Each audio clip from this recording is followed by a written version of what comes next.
আসসালামু আলাইকুম। অপরাহ্নের আজকের ক্লাসে সবাইকে স্বাগতম। আজকে আমরা জাহাঙ্গীরনগর বিশ্ববিদ্যালয় 2024-25 সেশনের ফিজিক্স প্রশ্নটা সলভ করব। তো শুরু করা যাক আজকের ক্লাস। প্রথম প্রশ্নটা বলছে 50 কেজি ভরের এক ব্যক্তি 3 সেকেন্ডে 6 মিটার উচ্চ একটি সিঁড়ি বেয়ে ওঠে, ওই ব্যক্তির ক্ষমতা নির্ণয় করো। তো আমরা জানি ক্ষমতা P ইজ ইকুয়াল টু কি হয়, কৃত কাজ ডিভাইডেড বাই সময়, ডাব্লিউ ডিভাইডেড বাই টি। তো W is equal to M G H divided by T. আমরা যদি মানগুলা বসাই, এম এর মান হচ্ছে 50, লোকের ভর হচ্ছে 50 কেজি, জি হচ্ছে 9.8, আর এইচ হচ্ছে উচ্চতা হচ্ছে 6 মিটার, ডিভাইডেড বাই সময় হচ্ছে 3 সেকেন্ড। 3 সেকেন্ড। তো এটাকে যদি আমরা কাটাকাটি করি, এটা কাটলে 2 হয়। তো 50-এর সাথে 2 গুণ করলে 100, 100 গুণ 9.8 মানে হচ্ছে 980। তাহলে এইটা ওয়াট, এত ওয়াট। তাহলে প্রথমটার উত্তর হচ্ছে আমাদের এ নাম্বার। নেক্সট বলছে বরফ ও স্টিম বিন্দুতে একটি রোদ থার্মোমিটারের রোদ যথাক্রমে 2.5 ও 3 ওহম পাওয়া গেল। যে তাপমাত্রায় রোদ 10 ওহম পাওয়া যায় তার মান নির্ণয় করতে বলছে। তো আমরা তাপমাত্রার যে ডিভাইস, মানে তাপমাত্রা মেজারিং ডিভাইস যেগুলো আবিষ্কার করছিলাম, ওইখানে একটা সূত্র পড়ছিলাম। সূত্রটা এরকম ছিল, যে কোনো তাপমাত্রা মাইনাস নিম্ন স্থিরবিন্দু ডিভাইডেড বাই ঊর্ধ্ব স্থিরবিন্দু মাইনাস নিম্ন স্থিরবিন্দু, এই অনুপাতটা হচ্ছে ধ্রুবক হবে। তো এইখানে হচ্ছে যে কোনো তাপমাত্রা আমাকে মেজার করতে বলছে হচ্ছে, এই অপশনগুলো দেওয়া হচ্ছে সেলসিয়াস স্কেলে। তো সেই যে কোনো তাপমাত্রা সেলসিয়াস স্কেলে সি, মাইনাস নিম্ন স্থিরবিন্দু কত, 0, ডিভাইডেড বাই ঊর্ধ্ব স্থিরবিন্দু, ওই সেলসিয়াস স্কেলে ঊর্ধ্ব স্থিরবিন্দু হচ্ছে 100, মাইনাস নিম্ন স্থিরবিন্দু হচ্ছে 0। এই অনুপাতটা শুধু ধ্রুবক থাকবে। তাহলে সেলসিয়াস স্কেলের এই অনুপাত ইজ ইকুয়াল টু রোদ স্কেলের এই অনুপাত হবে। তো রোদ স্কেলের এই সি এর ইকুইভ্যালেন্ট সে যে কোনো তাপমাত্রা কত, সে যে কোনো তাপমাত্রা হচ্ছে 10। তাহলে 10 মাইনাস নিম্ন স্থিরবিন্দু, রোদের নিম্ন স্থিরবিন্দু হচ্ছে 2.5, ডিভাইডেড বাই ঊর্ধ্ব স্থিরবিন্দু হচ্ছে 3, ডিভাইডেড বাই নিম্ন স্থিরবিন্দু, রোদের নিম্ন স্থিরবিন্দু হচ্ছে 2.5। তো এটাকে ক্যালকুলেশন করলে এখানে থাকতেছে সি ভাগ 100 ইজ ইকুয়াল টু, এখানে থাকতেছে হচ্ছে উপরে থাকতেছে 10 মাইনাস 2.5, 7.5, আর হচ্ছে নিচে থাকতেছে হাফ। তাহলে 7.5 ভাগ হাফ মানে হচ্ছে 15। তাহলে সি এর সাথে 100-র সাথে 15 গুণ হলে সি এর মান আসে হচ্ছে 1500। আচ্ছা, এখানে যদি বুঝতে প্রবলেম হয় যে 7.5 ভাগ হচ্ছে 0.5, তো এটা মানে কি 7.5, এই 0.5 মানে কত, 1/2 না? তো এই 2 তো উপরে যে গুণ হবে, তাহলে 7.5 গুণ 2 15, তাহলে 15-র সাথে গুণ হলে 1500 ডিগ্রি সেন্টিগ্রেড। তাহলে সেলসিয়াস স্কেলে সেই তাপমাত্রাটা হবে 1500 ডিগ্রি সেন্টিগ্রেড। তাহলে এটার উত্তর হচ্ছে আমাদের সি নম্বর। নেক্সট, এটা সুন্দর একটা প্রশ্ন। এই প্রশ্নটা সাস্টে আসছিল একবার। বলছে কি, এম নট স্থির কোনো কণার গতিশীল ভর হচ্ছে এম, কণাটির গতিশক্তি স্থির অবস্থায় শক্তির 3 গুণ, নিচের কোন সম্পর্কটি সঠিক? প্রিন্টিং মিস্টেক, সঠিক। আচ্ছা, তো গতিশীল অবস্থা আমরা এভাবে মনে রাখবো, গতিশীল অবস্থায় total energy is equal two স্থির অবস্থার এনার্জি প্লাস গতির কারণে যে শক্তি, মানে গতিশক্তি, এইভাবে মনে রাখবো। তো এখানে বলছে কণাটির কণাটির গতিশক্তি স্থির অবস্থায় শক্তির 3 গুণ। তাহলে স্থির অবস্থায় শক্তিকে যদি আমরা ই নট দিই, তাহলে এই গতিশক্তি মানে গতিশীল অবস্থায় মোট শক্তি, এইটা হবে হচ্ছে স্থির অবস্থায় শক্তির 3 গুণ। তাহলে এইটাকে আমরা বলতে পারি 3 E0, স্থির অবস্থায় শক্তির 3 গুণ, is equal two E0 plus ইকে। তাহলে আমরা যদি এইটাকে ভাঙি, আমরা জানি ই ইজ ইকুয়াল টু কি হয়, ই ইজ ইকুয়াল টু হচ্ছে এম সি স্কোয়ার। তাহলে ই নট হবে কি, M naught C square plus equal to E naught কি, M naught C square plus ইকে কি গতিশীল অবস্থায় শক্তি না, তো গতির কারণে শক্তি হচ্ছে এম সি স্কোয়ার। তো এই পার্টগুলো থেকে যদি সি সি কাটা যায়, তাহলে 3 m naught is equal to m naught plus m. তো এই এম নট এই পাশে এসে বিয়োগ হইলে, তাহলে এম এর মান আসতেছে হচ্ছে M is equal two 2m0, এটাই সম্পর্ক, M is equal two 2m0। তাহলে এটা আমাদের উত্তর হচ্ছে সি নম্বর। নেক্সট, সমবিভব তল ও তড়িৎ ক্ষেত্রের মধ্যবর্তী কোণ কত? সমবিভব তল আর তড়িৎ ক্ষেত্র হচ্ছে 90 ডিগ্রি কোণে থাকে, তাহলে এটার মধ্যবর্তী কোণ হচ্ছে 90 ডিগ্রি। বলছে 5টি অণুর বেগ দেওয়া আছে, অণুগুলোর গড় বর্গবেগের বর্গমূল নির্ণয় করতে বলছে। তার মানে হচ্ছে অণুগুলোর গড় বর্গবেগের বর্গমূল। তাহলে হচ্ছে কি করব, বর্গবেগের আগে গড় নির্ণয় করব। তার মানে হচ্ছে প্রত্যেকটা কণাকে বর্গ করব, বর্গ করে তার গড় নির্ণয় করব, সংখ্যা দ্বারা ভাগ করব, তার রুট নির্ণয় করব। এটাই আমাদের চাইছে। বলছে গড় বর্গবেগের বর্গমূল, তার মানে বেগের বর্গের গড় করে সেইগুলাকে আমরা বর্গমূল করব।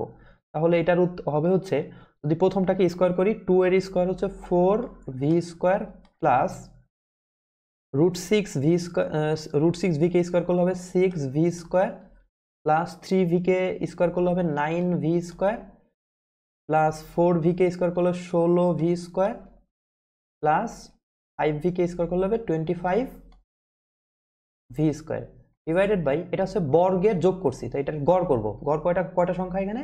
1 2 3 4 5, 5টা রাশি। এই যে এটা হচ্ছে গড় বর্গবেগ। তো বলছে গড় বর্গবেগের বর্গমূল, তাহলে এইটাকে আবার রুট করব। উপরে যোগ বিয়োগ করলে হবে উত্তর 60v স্কোয়ার ডিভাইডেড বাই 5। 60 মানে 60-এর সাথে 5 ভাগ করলে হচ্ছে 12, তাহলে √12v স্কোয়ার। তো এটাকে যদি রুট করি তাহলে হচ্ছে v√12, তাহলে এটার উত্তর হচ্ছে আমাদের বি নম্বর। নেক্সট, এরপরেরটা বলছে 252 মিটার পার সেকেন্ড বেগে গতিশীল একটি সীসার বুলেট থামানো হলো, অন্য কোনোভাবে শক্তির ব্যয় না হলে বুলেটের তাপমাত্রা কত বৃদ্ধি পাবে? সীসার আপেক্ষিক তাপ দিয়ে দিছে। তার মানে আমাদের যে পরিমাণ গতিশক্তি ছিল সম্পূর্ণটাই হচ্ছে আমাদের এই তাপমাত্রা বাড়াইতে ব্যবহৃত হয়েছে। তাহলে আমরা বলতে পারি গতিশক্তি কি ছিল? 12 mv স্কোয়ার। এই গতিশক্তিটা হচ্ছে তাপমাত্রা বাড়াইতে ব্যবহৃত হবে। তার মানে তাপমাত্রা বাড়াইতে ব্যবহৃত শক্তি কি হবে? Q = আমরা কি জানি, ms ডেল থেটা। তো এখান থেকে m কাটা যায়, এখানে থাকলো হচ্ছে 12 v স্কোয়ার। v মানে কত? 252। তাহলে 252 স্কোয়ার হচ্ছে 252 ইন্টু 252 ইজিক্যাল টু s এর মান কত? s এর মান হচ্ছে 126। তাহলে 126 ইন্টু ডেল থেটার মানটা আমাদের লাগবে। তো এইখানে এই 126 আর 252 একটা যদি কাটাকাটি করি, তাহলে এখানে একটা থাকবে হচ্ছে 2, এই 2 এর সাথে এই 2 কাটা যাবে, তাহলে আমাদের ডেল থেটার মানটা আসবে হচ্ছে ডিরেক্টলি 252 ডিগ্রি সেন্টিগ্রেড, বা তাপমাত্রা পার্থক্য সেন্টিগ্রেড স্কেলে যা হয় কেলভিন স্কেলে সেমই হয়, সেলসিয়াসও এটা কেলভিনও এটা 252। তাহলে এটার উত্তর হচ্ছে এ নম্বর। এটা প্রথমে দেখে মনে হতে পারে ক্যালকুলেশন অনেক সমস্যা, কিন্তু এটা ক্যালকুলেশন সমস্যা না, কারণ এই যে বেগটা দিয়ে দিচ্ছে 252 আর 126, তার মানে কি ভাগ করলে 2 হবে, সেই অনুপাতেই মানটা দিয়ে দিছে, সো ইজি হয়ে যাচ্ছে। 7 নম্বরে বলছে 1 মিলিমিটার স্কোয়ার প্রস্থচ্ছেদের ক্ষেত্রফল বিশিষ্ট তারে 10 কেজি ভর ঝুলালে তারটির পীড়ন কত? আমরা জানি হচ্ছে পীড়ন ইজিক্যাল টু কি হয়, পীড়ন ইজিক্যাল টু হচ্ছে বল ভাগ ক্ষেত্রফল। তাহলে পীড়ন বল হচ্ছে কত? ভর ঝুলাইছি, তাহলে ভর ঝুলাইলে বল কি হয়? mg। তাহলে বল হবে হচ্ছে m হচ্ছে 10 ইন্টু g হচ্ছে 9.8। তাহলে এইটাকে যদি, আর হচ্ছে ক্ষেত্রফল এখানে 1 মিলিমিটার স্কোয়ার দিছে, তাহলে আমরা জানি 1 millimetre square is equal to 1 into 10⁻⁻6 metre square. আমরা সকল কিছু এসাকেও নিলাম, এখানে নিউটন। তাহলে উপরে থাকতে হচ্ছে 98 into 10⁻6 newton per metre square. তো এইটা উত্তর, বাট এখানে উত্তরটা হচ্ছে 9 পয়েন্টে দেওয়া আছে। তাহলে আমরা যদি দশমিকটা এই ঘরে এক ঘরে এদিকে আনি, তাহলে পাওয়ার 1 বাড়বে, তাহলে এটা উত্তর হবে 9.8 into 10⁻7 newton per metre square. তাহলে 9.8 ইন্টু 10⁻7, এইটা সি নম্বর উত্তর। তাহলে নেক্সট এটা বলছে দুটি বলের লব্ধি সর্বোচ্চ সর্বনিম্ন মান যথাক্রমে এত এবং এত, কোনো একটি বিন্দুতে বল দুইটি 90 ডিগ্রি কোণে ক্রিয়া করলে লব্ধির মান কত হবে? তো আমরা এটা জেনারেল ভাবে করতে পারি যে বল দুটো ধরি, একটা পি একটা কিউ, তাহলে কি দিয়ে দিছে, সর্বোচ্চ মান মানে পি প্লাস কিউ এর মান দিয়ে দিছে হচ্ছে 7, আর পি মাইনাস কিউ এর মান, পি কে আমরা বড় ধরছি, পি মাইনাস কিউ এর মান দিয়ে দিছে হচ্ছে অন। তো এখান থেকে যোগ বিয়োগ করলে পি এর একটা মান পাবো, 2p ইজ ইকুয়াল টু হচ্ছে 8, তাহলে পি ইজ ইকুয়াল টু আসবে হচ্ছে 4, তাহলে কিউ ইজ ইকুয়াল টু কত আসবে, কিউ ইজ ইকুয়াল টু আসবে হচ্ছে তোমার কিউ ইজ ইকুয়াল টু 3। তাহলে এইভাবে এবার এটা হচ্ছে বল, যদি 90 ডিগ্রিতে ক্রিয়া করে, 90 ডিগ্রিতে ক্রিয়া করলে কত হয়, 4 স্কোয়ার প্লাস 3 স্কোয়ার। তো এইটাই হচ্ছে আমাদের উত্তর। তো এইটাকে ক্যালকুলেশন করলে আমাদের যদি ক্যালকুলেশন করি 16 প্লাস 9 তাহলে 25, √25 মানে হচ্ছে 5, তাহলে এটার উত্তর হচ্ছে 5 নিউটন। আচ্ছা, এটাকে আর একভাবে করা যায় শর্টকাটে, এটা হচ্ছে যদি দুইটা বলের লব্ধি সর্বোচ্চ মানকে আমরা আর ম্যাক্স বলি, আর সর্বনিম্ন মানকে যদি আর মিনিমাম বলি, আর যদি বল ভেক্টর দ্বয় লম্ব দিকে ক্রিয়া করে, তাহলে সেই লব্ধিটাকে যদি আমরা আর পারপেন্ডিকুলার বলি, আর পারপেন্ডিকুলার বলি, তাহলে এই তিনটার মধ্যে সম্পর্ক হচ্ছে R maximum square plus R minimum square is equal to 2 into R perpendicular square. তাহলে ম্যাক্সিমাম দুইটা ভেক্টর লব্ধি সর্বোচ্চ মান কত দিছে, 7, তাহলে 7 স্কোয়ার প্লাস সর্বনিম্ন মান দিছে on square is equal to 2 into লম্ব দিকে ক্রিয়া করলে লব্ধির মান কত হয়েছে, আর পারপেন্ডিকুলার, এটা আমাদের চাইছে। তাহলে আর পারপেন্ডিকুলার স্কোয়ার ইজ, তাহলে এটাকে যদি ক্যালকুলেশন করি 7কে স্কোয়ার করে 49 আর 50, তাহলে এই পাশে থাকলে 50, 2 এই পাশে আসলে ভাগ হচ্ছে 25 is equal to r square perpendicular square, তাহলে আর এর মান হবে √25 মানে হচ্ছে 5, তাহলে আর ইজ ইকুয়াল টু 5। এইভাবে আমরা করতে পারি চাইলে। তাহলে এটা উত্তর গেল। তারপর বলছে তাপ ইঞ্জিনের একটি অংশে 600 কেলভিন এর তাপ উৎস থেকে 1200 জুল তাপ শোষণ করে, এটি 300 কেলভিন তাপমাত্রার একটি সিঙ্কে 600 জুল তাপ প্রদান করলে তাপ ইঞ্জিন কর্মদক্ষতা বলো। কার্নো ইঞ্জিন, তাপ এখানে লাগতেছে না, কার্নো ইঞ্জিনের কর্মদক্ষতা আমরা কি জানি, এটা is equal to T1 minus T2 divided by T1 into 100%। তাহলে T1 কি উচ্চ তাপমাত্রা হচ্ছে 600 মাইনাস নিম্ন তাপমাত্রা কত, এই যে এত, এটা হচ্ছে উচ্চ তাপমাত্রা T1, আর এটা হচ্ছে আমাদের T2 নিম্ন তাপমাত্রা, তাহলে হচ্ছে 300 ডিভাইডেড বাই T1 হচ্ছে 600 ইন্টু 100%। তাহলে আমাদের হচ্ছে এইটা 600 মাইনাস 300, উপরে থাকলো 300 ভাগ 600, হাফের সাথে 100% গুণ করলে হচ্ছে 50%। তাহলে এটার আমাদের উত্তর হচ্ছে 50%, 2 নম্বর। তারপর এটা বলছে 30 কেজি ভরের একটি স্থির বস্তুর বেগ 2 মিনিটে বৃদ্ধি করে 36 কিলোমিটার পার আওয়ার উন্নীত করার জন্য বস্তুটির উপর কত বল প্রয়োগ করতে হবে। তাহলে আদিবেগ কত, স্থির, ইউ এর মান হচ্ছে 0, শেষ বেগ আমরা যদি এসে এককে নেই 36 কিলোমিটার, তাহলে 36,000 মিটার ডিভাইড বাই 3600 সেকেন্ড, তাহলে এটাকে ক্যালকুলেশন করলে হচ্ছে 10 মিটার পার সেকেন্ড। এগুলো সব মুখে মুখে করা যায়। তো হচ্ছে আমরা যদি ত্বরণ নির্ণয় করি কি হবে, আমরা জানি v is equal to u plus at, তাহলে এর মান হচ্ছে আদিবেগ যদি 0 হয় ভি ভাগ টি না, তাহলে ভি এর মান হচ্ছে 10 ডিভাইডেড বাই টি হচ্ছে 2 মিনিটে, 2 মিনিট মানে হচ্ছে 120 সেকেন্ড, সব কিছু এসে এককে নিলাম। তাহলে এটা হচ্ছে আমাদের ত্বরণ। তাহলে বল কত, F is equal to M into A হয়, তাহলে F is equal to M এর মান হচ্ছে 30 ইন্টু এর মান হচ্ছে 10 ভাগ 120, তাহলে 0 0 কাটা, তাহলে 3 আর 12 কাটাকাটি করলে 4, তাহলে 10 ভাগ 4 মানে হচ্ছে 2.5 এত নিউটন। তাহলে এটার আমাদের উত্তর হচ্ছে 2.5 নিউটন, বি নম্বর। নেক্সট, কার্নো চক্রের চতুর্থ ধাপে কি ঘটে। আমরা জানি কার্নো চক্রে 4টা থাকে, অংশ থাকে, এই যে এই চতুর্থ অংশ, এটা হচ্ছে চতুর্থ অংশ। এখানে হচ্ছে রুদ্ধতাপীয় সংকোচন হয়। এই প্রথম ধাপ, 1 নম্বর ধাপে হচ্ছে সমষ্ণ প্রসারণ, 2 নম্বর ধাপে হচ্ছে রুদ্ধতাপীয় প্রসারণ, 3 নম্বর ধাপে হচ্ছে সমষ্ণ সংকোচন, 4 নম্বর ধাপে হচ্ছে রুদ্ধতাপীয় সংকোচন। তাহলে এটার উত্তর হবে রুদ্ধতাপীয় সংকোচন, চতুর্থ ধাপে, গ নম্বর উত্তর।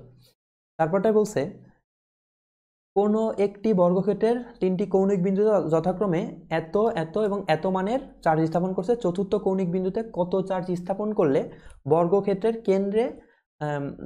কেন্দ্রে বৈদ্যুতিক বিভবের মান শূন্য হবে। তো আমরা জানি হচ্ছে বর্গক্ষেত্র যদি থাকে তাহলে শর্টকাটটা ছিল এই 4 বাহুর আধান যোগ করে যদি 0 হয় তাহলে সে কেন্দ্রে বিভব 0 হয়। তাহলে এটাই করি আমরা।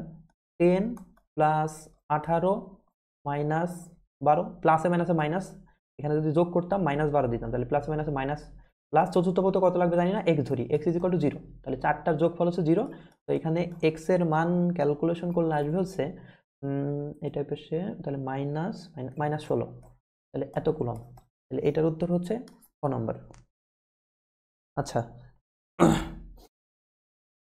নেক্সট নিয়ে বলছে আয়তন গুণাঙ্কের বিপরীত রাশি কোনটি? আমরা জানি আয়তন গুণাঙ্কের বিপরীত রাশি হচ্ছে সংনম্যতা বলে, সংনম্যতা। তাহলে এটার উত্তর হচ্ছে আমাদের গ নম্বর। নেক্সট বলছে যদি স্থিতি ঘর্ষণ, আচ্ছা এখানে স্থিতি ঘর্ষণ না, এটা হচ্ছে স্থিতি ঘর্ষণ গুণাঙ্ক হবে হয়তোবা। স্থিতি ঘর্ষণ গুণাঙ্ক এত হয়, তবে 10 কেজি ভরের কোনো বস্তুকে কত বল প্রয়োগ করলে চলার উপক্রম হবে। তাহলে আমরা জানি ঘর্ষণ গুণাঙ্ক ইজ ইকুয়াল টু কি হয়, ঘর্ষণ বল এবং তল বরাবর প্রতিক্রিয়া বল। এখানে যদি বস্তুটা থাকে তল বরাবর যে প্রতিক্রিয়া বল দেয়, আমরা জানি প্রত্যেকটা বস্তুকে পৃথিবী হচ্ছে এমজি বলে টানে। তাহলে স্থির যদি মানে বস্তুটা যদি উপরে উঠতে থাকে বা নিচে যদি নামতে না থাকে, উপরের দিকে যদি কোনো ত্বরণ বা মন্দন না থাকে, তাহলে উপরের দিকে প্রয়োগকৃত বল প্রতিক্রিয়া বল হচ্ছে এমজি। তাহলে এই যে প্রতিক্রিয়া বল কত হবে, তলের উপর লম্ব বরাবর প্রতিক্রিয়া বল হচ্ছে এমজি। তাহলে এখান থেকে ঘর্ষণ বলটা যদি আমরা বের করি, f r frictional force is equal to ঘর্ষণ গুণাঙ্ক কত 0.5 ইন্টু ঘর্ষণ মানে এমজি, এম এর মান কত, এম এর মান হচ্ছে 10 ইন্টু জি, জি এর মান হচ্ছে 9.8। তো এটাকে যদি ক্যালকুলেশন করি, আমরা 10 এর সাথে যদি 9.8 গুণ করি তাহলে আসবে হচ্ছে 98, আর তার সাথে যদি 0.5 ভাগ করি মানে গুণ করি মানে হচ্ছে 2 ভাগ করি, তাহলে 98 ভাগ 2 মানে হচ্ছে 49 নিউটন। তাহলে এটার উত্তর হচ্ছে 49 নিউটন, বাট এইটা অপশনে নেই, এটা হচ্ছে ব্লাঙ্ক। নেক্সট তারপরে বলছে দুটি তরঙ্গের প্রতিটি তরঙ্গ দৈর্ঘ্য এত, এদের মধ্যে পথ পার্থক্য এত হলে শেষ বিন্দুদের মধ্যে দশা পার্থক্য কত? তো আমরা জানি দশা পার্থক্য is equal to twice pi divided by lambda into পথ পার্থক্য। তাহলে আমাদের এখানে 2 pi divided by lambda, lambda হচ্ছে দিছে এখানে কত, তরঙ্গ দৈর্ঘ্য হচ্ছে 6000 অ্যাংস্ট্রম, অ্যাংস্ট্রমে রেখে দিই, ইন্টু পথ পার্থক্য দিছে হচ্ছে 9000 অ্যাংস্ট্রম। তাহলে এইখানে এই তিনটা কাটা, তাহলে হচ্ছে 2, 3 দুগুণে 6, 3 তিরিকে 9, 2 কাটা, তাহলে এটার উত্তর হইল হচ্ছে 3 পাই। এটার উত্তর হচ্ছে 3 পাই। নেক্সট বলছে একটি সরল দোলককে পৃথিবীর কেন্দ্রে নিয়ে গেলে উহার দোলনকাল কত হবে? আমরা কি জানি দোলনকাল, সরল দোলকের দোলনকাল T is equal to 2 pi into root over L ভাগ জি। তাহলে পৃথিবীর কেন্দ্রে জি এর মান হচ্ছে কত হয়, 0 হয়। তাহলে 0 হইলে পর্যায়কাল কত হবে, পর্যায়কাল হয়ে যাবে ইনফিনিটি। তাহলে এটা হবে হচ্ছে অসীম।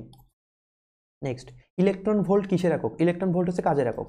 আমরা কি জানি হচ্ছে মানে যদি এভাবে করি, বিভব কি ছিল, অসীম থেকে প্রতি কুলম্ব ধনাত্মক আধানকে তড়িৎ ক্ষেত্রের কোনো বিন্দুতে আনতে যে পরিমাণ কাজ করতে হয়। তাহলে ধরি হচ্ছে কিউ পরিমাণকে আনতে হচ্ছে ডাব্লু পরিমাণ কাজ করতে হয়, তাহলে একক পরিমাণকে আনতে ডাব্লু ভাগ কিউ পরিমাণ কাজ করতে হয়। এইটাকে আমরা কি বলছিলাম, বিভব। তাহলে V is equal to W ভাগ কিউ। তাহলে এইখান থেকে যদি আমরা লিখি ডাব্লু ইজ ইকুয়াল টু কি পাবো, ভি ইন্টু কিউ। তার মানে বিভবের এককের সাথে যদি চার্জের একক মানে কুলম্ব গুণ করি, বিভবের এস একক যদি চার্জের এস একক গুণ করি, তাহলে আমরা পাবো হচ্ছে কাজের বা শক্তির এস একক। তো এখানে বলছে ইলেকট্রন ভোল্ট, ইলেকট্রন ভোল্ট মানে হচ্ছে একটা ইলেকট্রনের আধান ইন্টু অন ভোল্ট। তাহলে একটা ইলেকট্রনের আধানের সাথে যদি অন ভোল্ট গুণ করি তাহলে ইলেকট্রন পাবো, যেটা হচ্ছে আলটিমেটলি কাজের একক। নেক্সট একটি আদর্শ গ্যাসের নমুনার তাপমাত্রা 30 ডিগ্রি সেন্টিগ্রেড, যদি নমুনাটির চাপ ও আয়তন দ্বিগুণ করা হয় তবে পরিবর্তিত তাপমাত্রা কত হবে? তাহলে আমরা জানি হচ্ছে গ্যাসের চলকগুলোর মধ্যে সম্পর্ক P1 V1 ভাগ T1 is equal two P2 V2 ভাগ T2। এখন এখানে প্রত্যেকটাকে দ্বিগুণ করছে, P2 কে দ্বিগুণ করছে, V2 কে দ্বিগুণ করছে। তাহলে আমরা যদি এইখানে অন লিখি কাটাকাটি হয়ে যাবে, এখানে হবে 4, 2 দুগুণে 4, আর নিচে থাকতেছে T1 হচ্ছে 30 ডিগ্রি সেন্টিগ্রেড। তাহলে আমরা যদি এটাকে কেলভিনে নেই তাহলে 303 kelvin is equal two T2। তাহলে এটাকে যদি আমরা আর গুণ করি তাহলে আসবে হচ্ছে T2 হচ্ছে 1212 কেলভিন, 1212 কেলভিন। তাহলে এটাকে যদি 273 এখান থেকে আমরা বিয়োগ দেই, তাহলে উত্তরটা আসবে হচ্ছে আমাদের এখান থেকে 273 বিয়োগ করলে 939 ডিগ্রি সেন্টিগ্রেড। তার মানে এটা আমাদের উত্তর হচ্ছে খ নম্বর। নেক্সট বলছে 9 ওহম রোধের একটি তামার তারকে আয়তন অপরিবর্তিত রেখে 3 গুণ লম্বা করা হলে উহার এই অবস্থায় তামাটির রোধ কত হবে? তাহলে আর নিউ ইজ ইকুয়াল টু দৈর্ঘ্যের স্কোয়ার, মানে দৈর্ঘ্য যতগুণ করছি ইন্টু আর ওল্ড। তাহলে দৈর্ঘ্য করছি হচ্ছে 3 গুণ, তাহলে 3 তিরিকে 3 গুণ ইন্টু আগের রোধ হচ্ছে 9, তাহলে 3 তিরিকে 9, 9 গুণ 9, তাহলে উত্তর হবে হচ্ছে 81 ওহম। তাহলে এটা আমাদের উত্তর হচ্ছে এই যে সি নম্বর বা গ নম্বর। নেক্সট বলছে গ্রহের পর্যায়কাল টি এবং সূর্য থেকে গ্রহের গড় দূরত্ব আর হলে কে প্রায় তৃতীয় সূত্র অনুযায়ী কি হয়? কে প্রায় তৃতীয় সূত্র কি ছিল? গ্রহের পর্যায়কালের বর্গ বা আবর্তনকালের বর্গ তার কক্ষপথের অর্ধপরাক্ষের ঘনফলের সমানুপাতিক। আবর্তনকালের বর্গ তার কক্ষপথের অর্ধপরাক্ষের ঘনফলের সমানুপাতিক, এইটা উত্তর ছিল। বাট এই আমাদের অপশনটা এইভাবে নেই, তাহলে এই স্কোয়ারটাকে যদি আমরা ওই পাশে নেই, তাহলে টি ইজ প্রপোর্শনাল টু আর, তাহলে হবে হচ্ছে এটা ওই পাশে গেলে কত হবে? 3/2 হয়ে যাবে না? তাহলে এটা উত্তর হচ্ছে এটা। তো এইটা আমাদের উত্তর হচ্ছে এই যে এটা ঘ নম্বর উত্তর। তো এই পর্যন্তই ছিল আমাদের ক্লাস। এটা হচ্ছে আমাদের মানে ভার্সিটি প্রশ্ন সলভ ছিল, সো এখানে সময় অনেক কম থাকে, এই জন্য আমরা ট্রাই করছি খুব দ্রুত যত সময়ের ভিতরে সলভ করা যায়, কোনো ব্যাখ্যা এখানে আলোচনা করা হয়নি। তো আশা করি সবার ক্লাসটি ভালো লাগবে। আল্লাহ হাফেজ।